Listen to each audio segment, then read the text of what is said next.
Robert Redford, the legend of legends, the irreplaceable face of American cinema. A rare flame the world may never witness again. He was not only the Sundance Kid who redefined rebellion, not only the visionary who built Sundance into a beacon of storytelling, he was the living heartbeat of an era, the quiet storm who gave his soul, his art, and his integrity to generations of audiences. In a world of Hollywood excess, where vanity often drowned authenticity, Redford stood apart. He was the man who turned away from shallow glamour to carve sanctuaries for others, the most humble giant among stars. A treasure of humanity, whose generosity lifted strangers, whose dignity silenced cynics.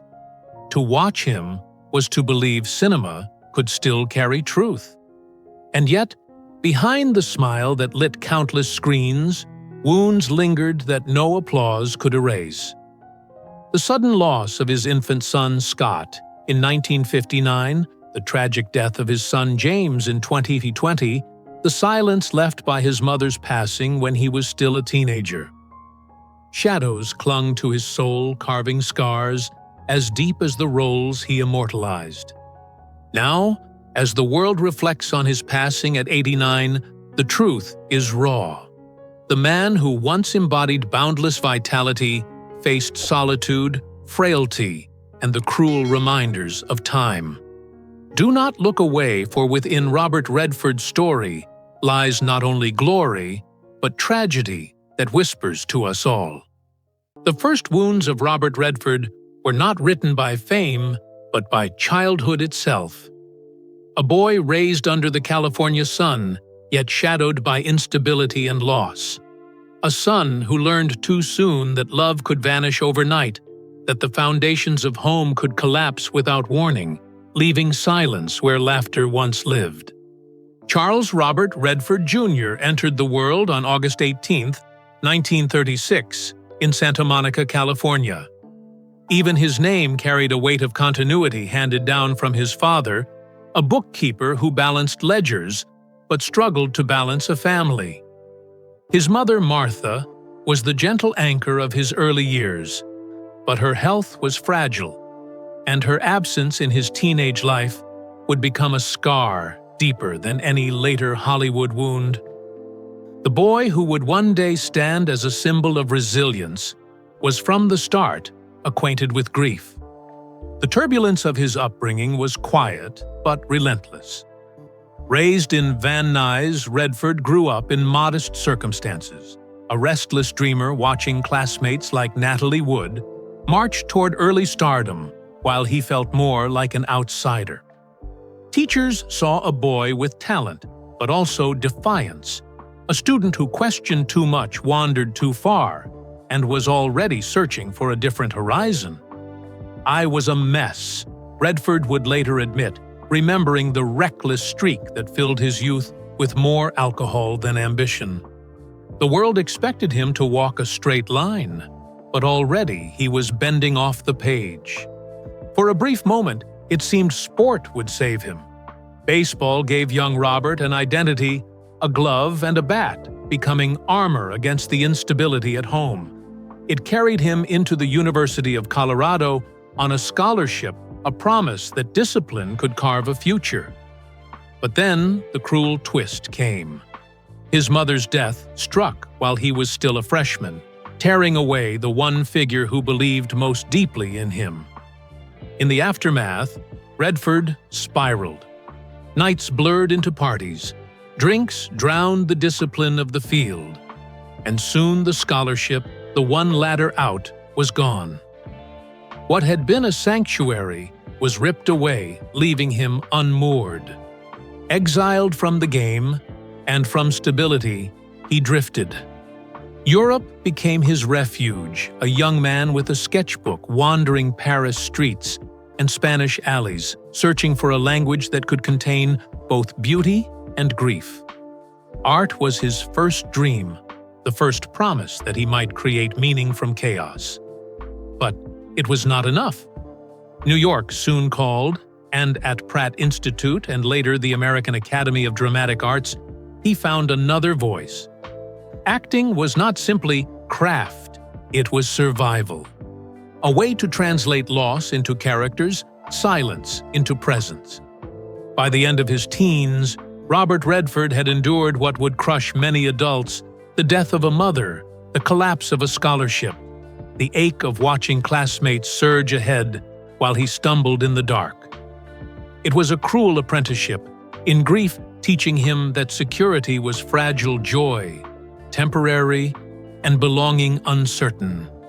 And yet, these wounds did not harden him. They forged him. The death of his mother left him with an empathy for fragility. The collapse of his baseball dream gave him the hunger to risk everything on a stage. And the instability of his early years planted in him a defiance that would one day build an institute for independent voices. Looking back decades later, Redford would often say that grief does not vanish, it only changes shape. In that truth lies the echo of a boy who first tasted loss long before Hollywood knew his name, and whose art would forever carry the quiet strength of a child who learned that even broken beginnings can forge legends. When the roar of the baseball diamond was stolen from him at 19, Robert Redford did not surrender to silence. Instead, art began to whisper, and a boy who had lost his mother and his first dream discovered that stories could become his new refuge. What he did not yet know was that this fragile escape into painting and acting would demand not only talent, but the same hunger and endurance that grief had already carved into his young life. By the time he left college in disarray, he had already decided that performance would be his salvation. His first steps were not glamorous. In Paris and Florence, he sketched strangers, scraped together coins, and carried loneliness like a second skin. Back in New York, he took classes at Pratt Institute, then the American Academy of Dramatic Arts.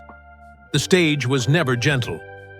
Casting agents looked at him with puzzled eyes, unsure if this sun-kissed Californian had the gravity for serious work. He took odd jobs off Broadway plays, even commercial survival wages for a young man who had already made survival his second nature.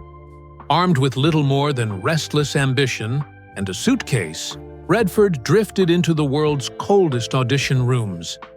He rented bare apartments, where silence was thicker than wallpaper stretched every dollar, until cupboards echoed empty and knocked on doors that rarely opened. The industry, indifferent and merciless, offered only rejection at first. Yet flickers of recognition began to appear. His television roles in the late 1950s, Maverick, The Twilight Zone, Playhouse 90, revealed a presence that audiences could not quite forget. The boy who had stumbled so often was suddenly standing taller. Allies soon arrived. The Broadway stage became his testing ground, and with Barefoot in the Park in 1963, he found not only success, but belonging. Co-stars and directors recognized in him a seriousness that went beyond his golden looks. It was not just acting, it was confession, the translation of loss into charm, solitude into resilience. On stage, he learned to carry not only his own story, but the stories of others, and that made him indispensable.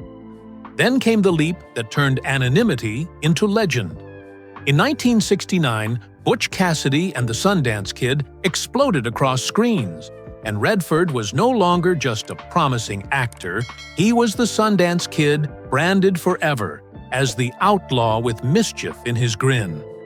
The world saw him as the quintessential golden boy of American cinema, a heartthrob who embodied freedom and rebellion. But even this triumph had teeth.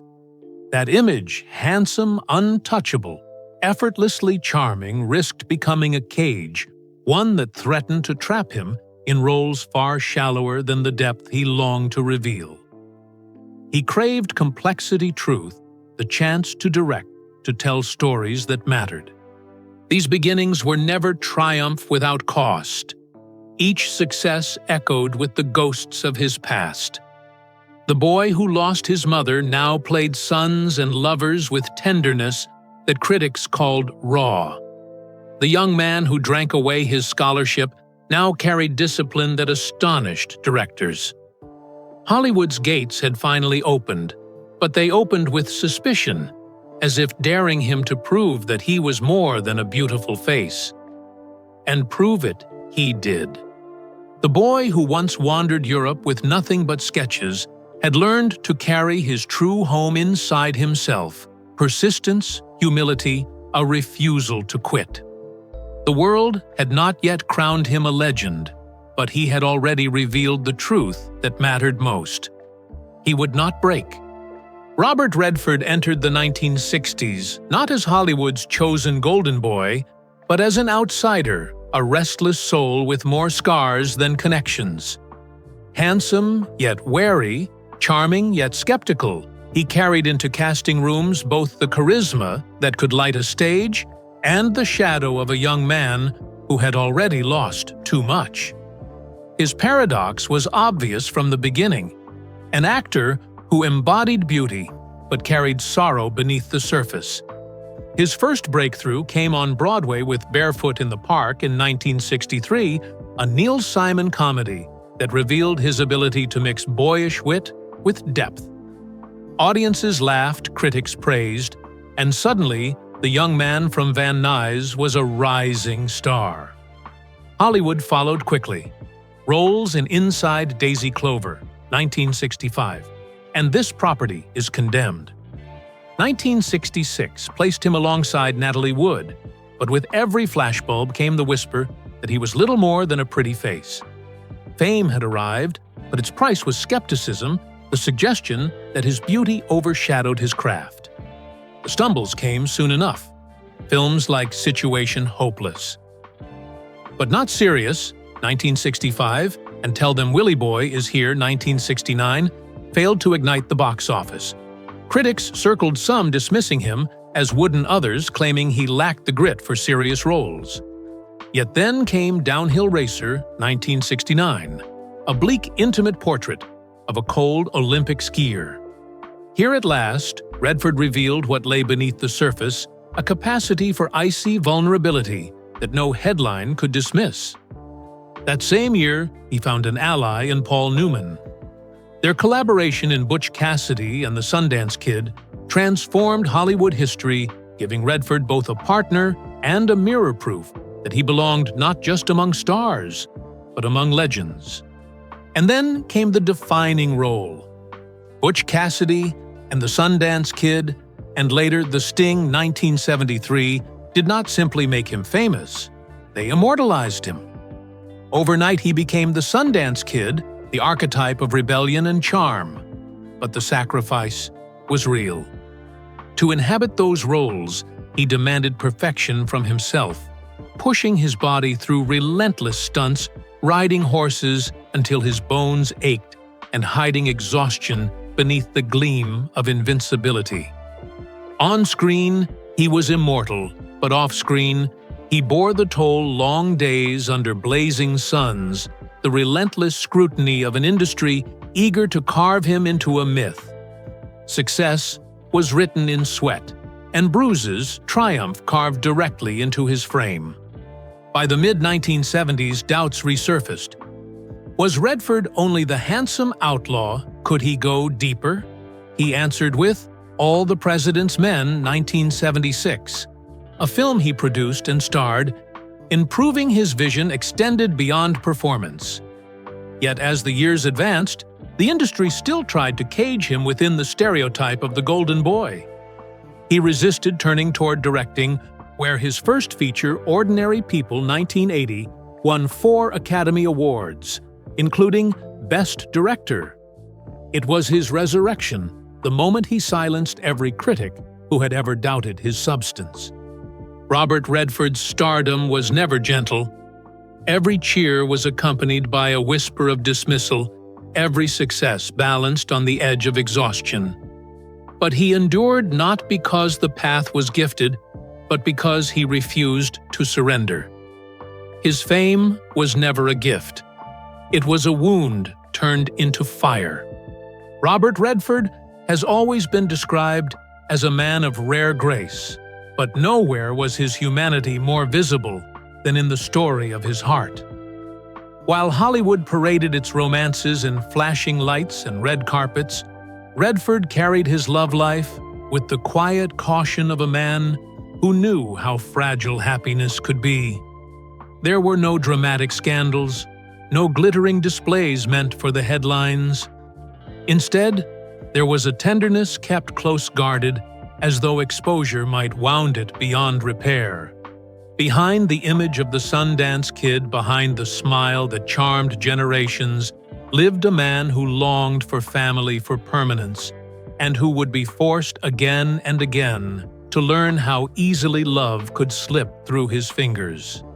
In the late 1950s, when he was still an aspiring artist trying to find his footing, Redford met Lola Van Wagenen, a historian whose intellect and spirit drew him in.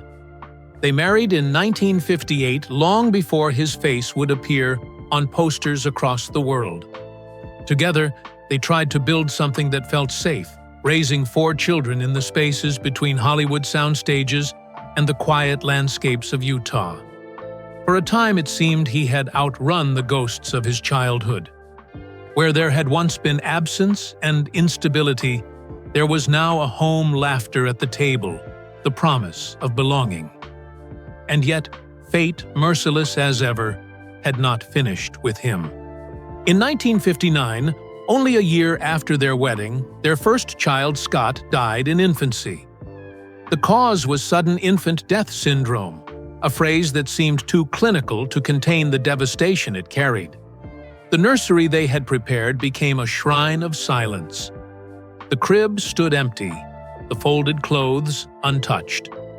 Redford rarely spoke of this loss publicly, but those who knew him saw how it shadowed his every smile, how it lingered behind his eyes in moments of stillness. He was only 23, still more boy than man, and already he had carried his son to the grave. It was the kind of wound that never heals, the kind that hides itself beneath decades of work, but rises unbidden in the quiet of night. The marriage endured for years, even as Redford's fame grew, and the distance between him and Lola deepened.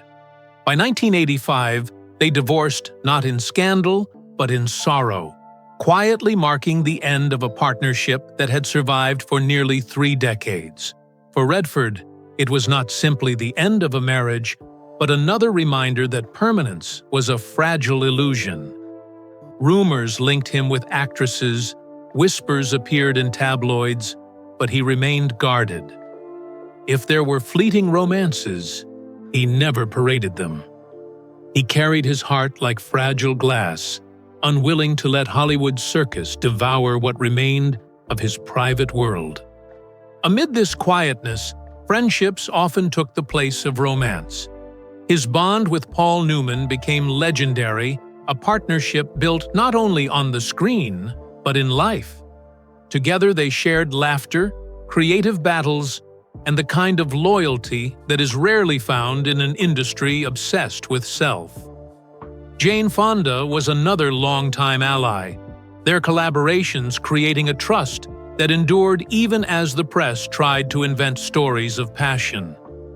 These were the loves that did not need a name, the relationships that offered him belonging without spectacle, a stability he craved in a world that demanded constant performance. But love, undeniable and all-consuming, returned again in the years after his divorce. He entered a relationship with painter Sybil Sagers, a woman whose artistry mirrored his own. With her, he found not just romance, but the kind of companionship that carried him into the final decades of his life. They shared not only homes, but visions, the sanctuary of Sundance becoming as much hers as his. In Sybil, he discovered a love that was both grounding and liberating, the kind of bond that did not depend on cameras or critics, but on quiet mornings and the simple grace of staying. Yet even within this stability, tragedy had not finished its work. In 2020, Redford's son James, known to many as Jamie, died at 58 from bile duct cancer. Unlike the suddenness of Scott's death, this was a slow and merciless battle, a cruel disease that wore down both son and father. Jamie had followed in Robert's footsteps, becoming a filmmaker and activist, pouring his energy into documentaries that sought to heal the world. To lose him was to lose not only a child, but a partner in vision, a continuation of his own legacy. Redford, already in his 80s, carried the weight with stoic silence, but those close to him saw the devastation etched in his every gesture. It was the echo of his earliest wound, the reminder that no matter how much love he gave, no matter how fiercely he built his world, the people he cherished most could still vanish. The aftermath of these losses was not a collapse, but a transformation. Redford did not rage against fate, nor did he drown in bitterness. Instead, he carried grief like a shadow, letting it shape his art, his activism, his philanthropy. He poured himself into the Sundance Institute, nurturing young voices, funding independent films, giving chances to storytellers who might otherwise have been silenced. In these acts, grief became compassion, sorrow became empathy. His silence in interviews was not aloofness, but the language of a man who had learned that words often fail in the face of pain, that sometimes the most powerful confession is the one left unsaid. By the time the world celebrated his 80th birthday, Robert Redford was no longer just a Hollywood icon, but a vessel of endurance. Fame had given him applause, but heartbreak had given him depth.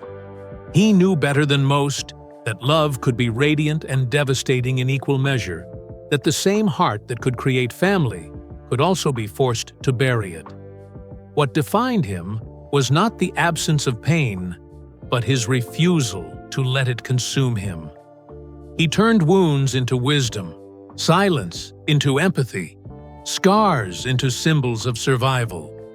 In the end, the story of Robert Redford's heart is not one of Hollywood's shallow romances, but of love tested by tragedy, of joy carved away by grief, and of resilience that transformed suffering into humanity. He carried the memory of Scott and Jamie in every role, in every frame he directed, in every quiet moment he spent away from cameras. Their absence became part of his presence, their silence part of his voice. And in carrying them, Redford became more than a star. He became a man who showed the world that the deepest greatness is not in how high one rises, but in how gently one carries love after it has been shattered. Life had never been gentle with Robert Redford, and in his later years it refused to soften its blows. The cruelty did not always come as sudden catastrophe, but as slow erosion grief that returned again and again to remind him that no man, however lionized on the screen, could ever escape the fragility of the human heart.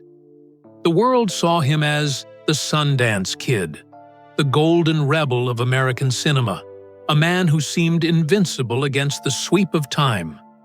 Yet behind the applause lay hospital corridors, funeral parlors, and the silence of empty rooms where sorrow lingered long after the cameras stopped rolling.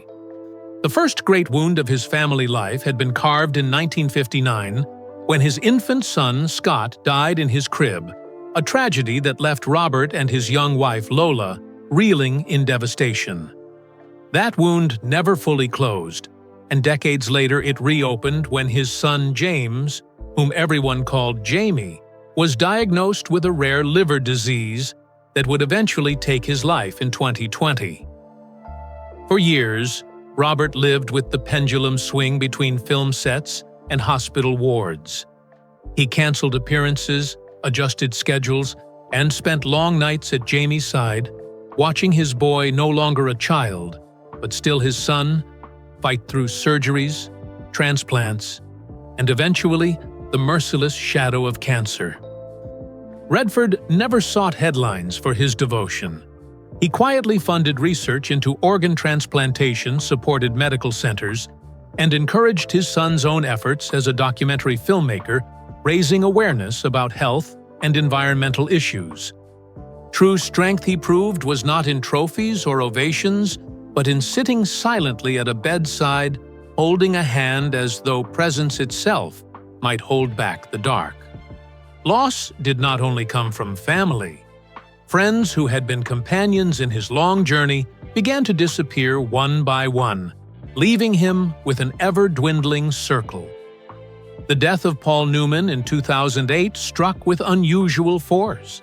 To the public, they were Butch and Sundance, the eternal outlaws who rode into legend together. To Redford, Newman was something far deeper, a partner in rebellion, a brother in artistry, a confidant who could speak his language without words. When Newman died, Redford admitted that he felt unmoored, as though half of his own history had vanished in a single breath. It was the same pattern he had known since youth, to find light to build loyalty, and then to watch it disappear. In the years that followed, other colleagues passed Sidney Pollack, with whom he had shared one of the most enduring director-actor partnerships, and many of the peers who had defined the golden age of cinema. Each funeral, each obituary, was another subtraction, another reminder that the community of artists who had once stood beside him was dissolving into memory. Yet out of these sorrows, Redford did not retreat into bitterness. Instead, he transformed them into a legacy of compassion. He poured his fortune and his energy into the Sundance Institute, not as a monument to his name, but as a sanctuary for others. He believed that young filmmakers, often overlooked by the studio system, deserved a voice, and through his institute, he nurtured generations of artists whose stories might otherwise have been silenced. He endowed scholarships, supported environmental conservation, and gave quietly to hospitals and research. Unlike so many who sought credit, he often gave anonymously, letting the work speak louder than the benefactor. "Grief changes shape, but it never ends," he once said. And in that phrase was the philosophy of a man who had chosen to turn his grief outward, reshaping it into something that could ease the lives of others. The paradox of Robert Redford's life is that the very losses that threatened to break him became the forge of his endurance. On screen, he could embody invincibility, but off-screen, he was teaching a different lesson: that greatness is not measured by the roles one plays, nor by the applause that greets them, but by the quiet acts of love and generosity that endure when the spotlight has faded. By the end of his life, he carried scars that no camera ever captured. Scars of a father who buried two sons, of a friend who said farewell too soon, of a man who had learned again and again that permanence is an illusion. Yet those scars were not only symbols of loss. They were proof of resilience, reminders that pain can be transformed into compassion, that absence can be turned into presence for others. In the end, Robert Redford's illness losses and friendships became the architecture of his legacy. He did not rage at fate.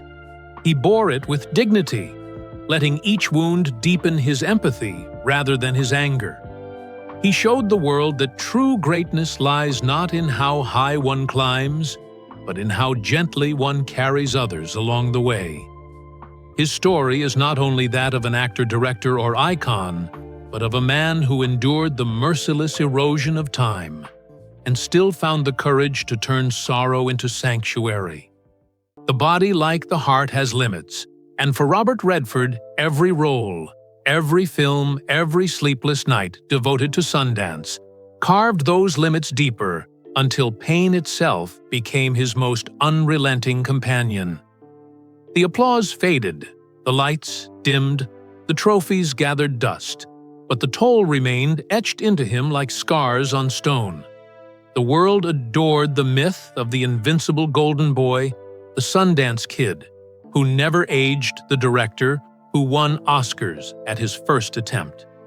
What it never saw was the man stepping off set in silence, his joints aching from decades of stunts, his heart heavy with grief, his solitude masking the torment of a body pushed beyond forgiveness.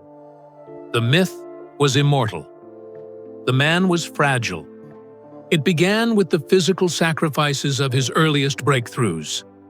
On the set of Butch Cassidy and the Sundance Kid in 1969, Redford insisted on performing many of his own stunts. He leapt onto moving trains, galloped across wild terrain, and waded into rivers that battered him against rocks. The charm audiences saw was effortless, but the effort was merciless. A few years later in Jeremiah Johnson, he filmed for months in the frozen mountains of Utah, enduring hypothermia, frost-bitten fingers, and the exhaustion of hauling equipment through blizzards. For the candidate and the sting, he demanded physical realism, rehearsing endlessly, pushing his body to exhaustion so that every gesture carried weight. He lived with bruises that fans would never see, with joints stiffened by the relentless grind. Hollywood asked for magic, and he gave them flesh and bone.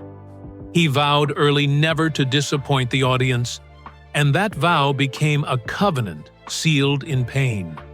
As the years passed, the demands only intensified.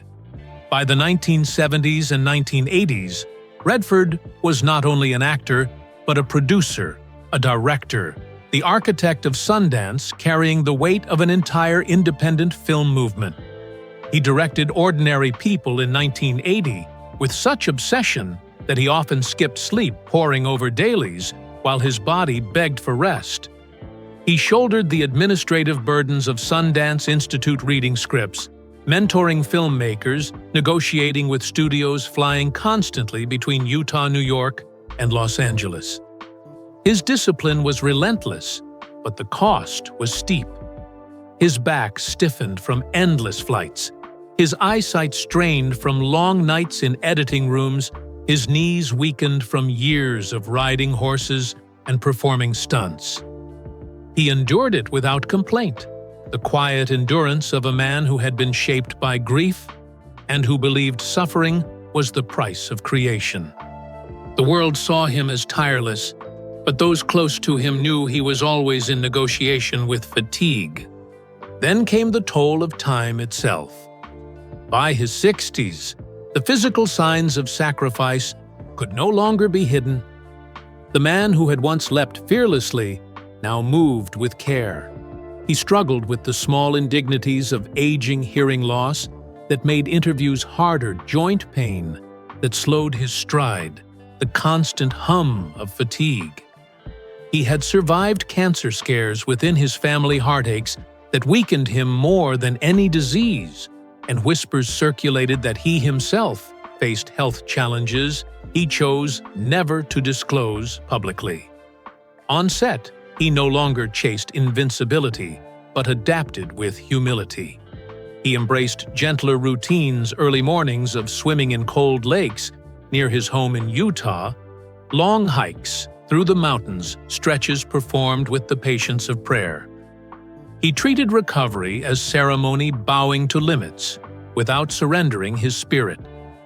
He carried himself not with the arrogance of defiance, but with the grace of acceptance. To age with humility was for him a final act of wisdom. Audiences who saw him in his later films noticed the subtle signs. In All Is Lost, in 2013, a nearly wordless role that required him to battle the sea alone, every movement carried the weight of decades. He pulled ropes with hands that trembled slightly, climbed masts with joints that stiffened visibly, endured waves that slammed him against the deck. It was not acting alone. It was endurance, the truth of a body that had already paid for every frame. Fans marveled at his raw performance. Doctors would have marveled simply that he could still perform at all. Each limp, each slowed gesture, each weary breath was not weakness, but proof of sacrifice. His legend was not built on invincibility, but on the willingness to pay for art with his own strength. To watch him was to see scars turned into symbols, fragility into endurance. When the world was not watching, Redford sought refuge in the sanctuary he built in Sundance.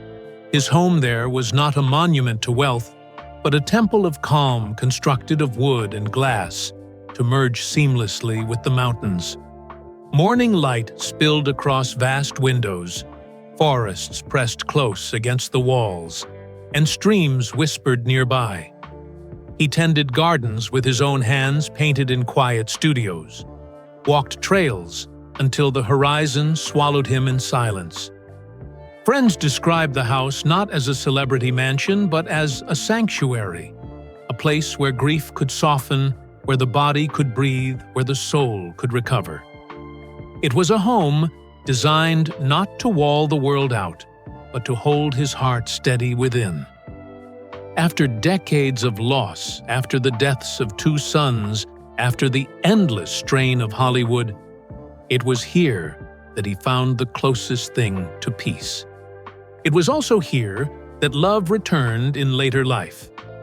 After his divorce from Lola Van Wagenen in 1985, Redford spent years in solitude, wary of exposing his heart again. But in Sibylle Sagars, the German painter he had known since the 1990s, he found not just companionship, but redemption. Their relationship deepened over the years until they married quietly in Hamburg in 2009. She was not of Hollywood, but of art, and with her, he shared a life defined not by premieres, but by daily rituals, cooking together, painting side by side evenings of conversation that dissolved into silence.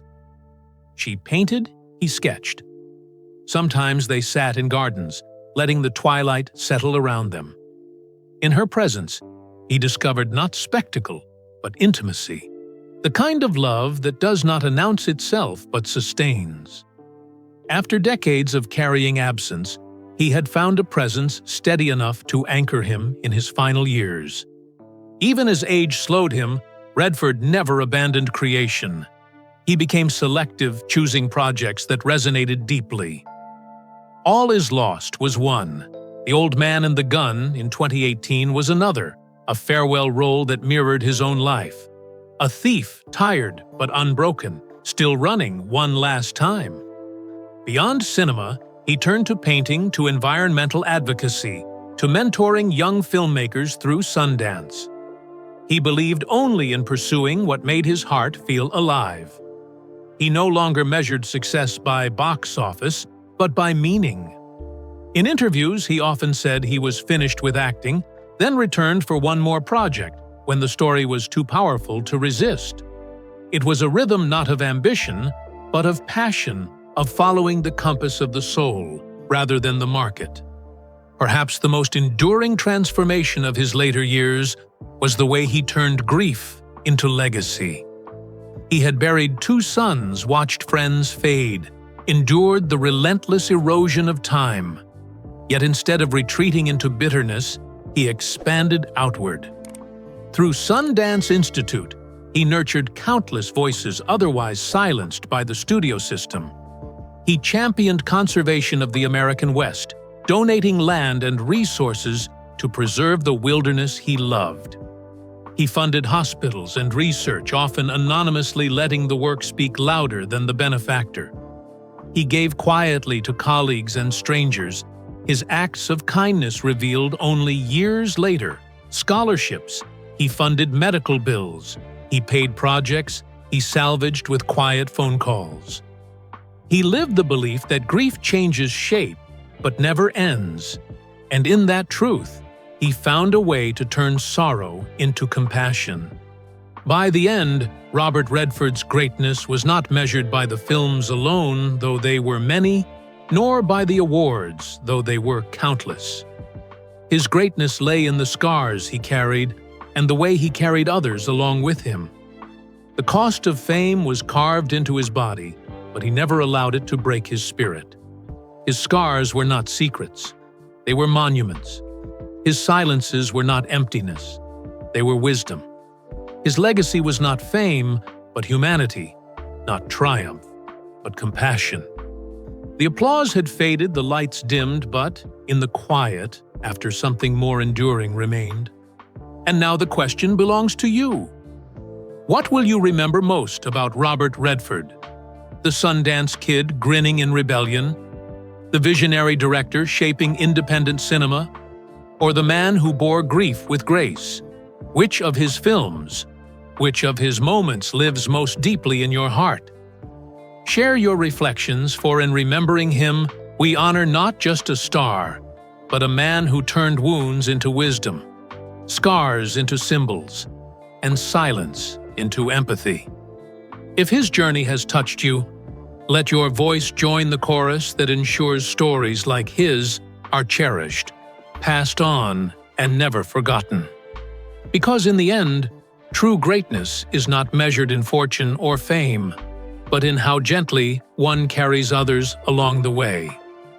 Robert Redford's life was a journey of brilliance and sorrow, of victories carved from sacrifice, and scars transformed into symbols of grace.